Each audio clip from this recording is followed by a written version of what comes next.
আসসালামু আলাইকুম প্রিয় সৌদি প্রবাসীরা, যে সকল সৌদি প্রবাসীরা বর্তমানে সৌদি আরবে আছেন বা যে সকল সৌদি প্রবাসীরা সৌদি আরবে আসবেন, আপনারা সৌদি আরবে থাকতে হলে আপনাদের এরকম 7টি সফটওয়্যার আপনার মোবাইলের মধ্যে লাগবে। এই 7টি সফটওয়্যার কোনো না কোনো সময় আপনাদের কাজে আসতে পারে এবং কাজে আসবেই। প্রতিনিয়ত কিন্তু এই সফটওয়্যারগুলি আমাদের কাজে আসে। তো আজকে আপনাদেরকে জানিয়ে দিব সৌদি আরবে থাকতে হলে আপনাদের কোন কোন সফটওয়্যারগুলি আপনার মোবাইলের মধ্যে থাকতে হবে। প্রথমত হচ্ছে আপশির তো সবাই জানেন যে আপশির দিয়ে কী কাজ করা যায়। আপশির দিয়ে কিন্তু সব কিছুই করা সম্ভব। এখন বর্তমানে আপশির ছাড়া কোনো প্রবাসী সৌদি আরবে চলতে পারবে না। সৌদি আরবে প্রবেশ করার পরেই তাকে সর্বপ্রথম ইকামা নাম্বারটি পাওয়ার পর তাকে আগে আপশির খুলতে হয়। আপশির ছাড়া আপনি কখনোই সিম ওঠাতে পারবেন না, এগুলো সবাই জানেন। জিয়ারা ভিসা তুলতে গেলেও কিন্তু আপনার আপশির লাগবে, জিয়ারা ভিসার মেয়াদ বাড়াতে গেলেও আপনার আপশির লাগবে। এক কথায় বলতে গেলে বর্তমান সময়ে সব কিছু করতে গেলে কিন্তু আপনার আপশিরের প্রয়োজন হবে। আপনি আপনার আপশির ছাড়া সৌদি আরবে এখন চলতে পারবেন না। দ্বিতীয়ত হচ্ছে নুসুক সফটওয়্যারটি আমরা হয়তো জানি। আমরা কিন্তু উমরা করতে গেলে আগে নুসুক সফটওয়্যার ভিতরে প্রবেশ করে আমাদের শিডিউল নিতে হয় বা উমরার তারিখ ঠিক করতে হয়, তারপর কিন্তু আমাদেরকে উমরা করতে যেতে হয়। এটা ছাড়া কিন্তু আমরা উমরা করতে গেলে মাঝে মধ্যে আমাদেরকে গেটের মধ্যে আটকিয়ে দেয়, আমাদের কাছ থেকে তারা অ্যাপয়েন্টমেন্ট চায়। তো এই নুসুক অ্যাপ্লিকেশন দিয়ে কিন্তু আপনারা যারা উমরা করতে যাবেন আপনারা উমরা শিডিউল নিতে পারবেন। এবং যারা মদিনায় রিয়াজুল জান্নাতে নামাজ পড়তে চান তারাও কিন্তু এই নুসুক অ্যাপ্লিকেশনের মাধ্যমে মদিনায় রিয়াজুল জান্নার অ্যাপ্লিকেশন নিতে পারবেন বা অ্যাপয়েন্টমেন্ট নিয়ে ওইখানে নামাজ পড়ার জন্য অনুমতি নিতে পারবেন।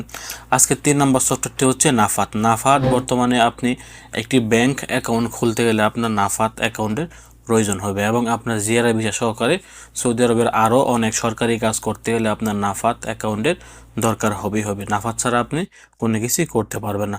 সবচাইতে বেশি প্রয়োজন হয় যারা ব্যাংক অ্যাকাউন্ট খোলেন। ব্যাংক অ্যাকাউন্ট খোলার সময় কিন্তু আপনার লাজিম নাফাত লাগে। ফেস ভেরিফিকেশন দিয়ে কিন্তু আপনার ব্যাংক অ্যাকাউন্ট খোলা হয় বা খুলতে হয়।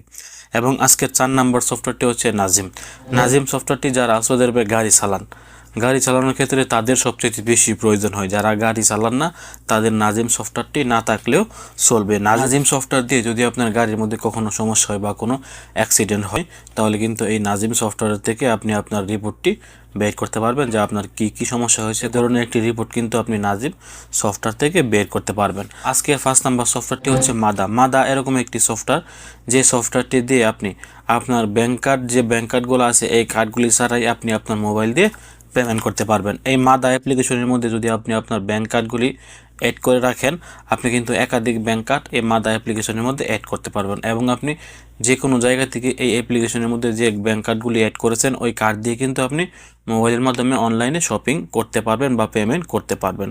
আপনাকে সাথে করে কার্ড নিয়ে ঘুরতে হবে না। এবং আজকের 6 নম্বরে যে সফটওয়্যারটি রেখেছি সেটা হচ্ছে এসটিসি পে, মোবাইল পে এবং ইউআর পে। এই সফটওয়্যারগুলো যদি আপনার কাছে থাকে আপনি কিন্তু যে কোনো সময় আপনার দেশে ঘরে বসে আপনার মোবাইলটি দিয়ে টাকা পাঠাতে পারবেন।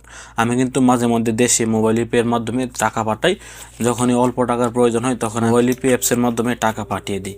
তো mobile pay, STC pay, UR pay এই 3টি সফটওয়্যার কিন্তু বর্তমানে সৌদি আরবে সবচাইতে জনপ্রিয় সফটওয়্যার। এগুলোর মধ্যে আপনি মোটামুটি রেটও বেশি পাবেন। এগুলো থেকে আপনি বিশ্বের যে কোনো জায়গায় টাকা পাঠাতে পারবেন।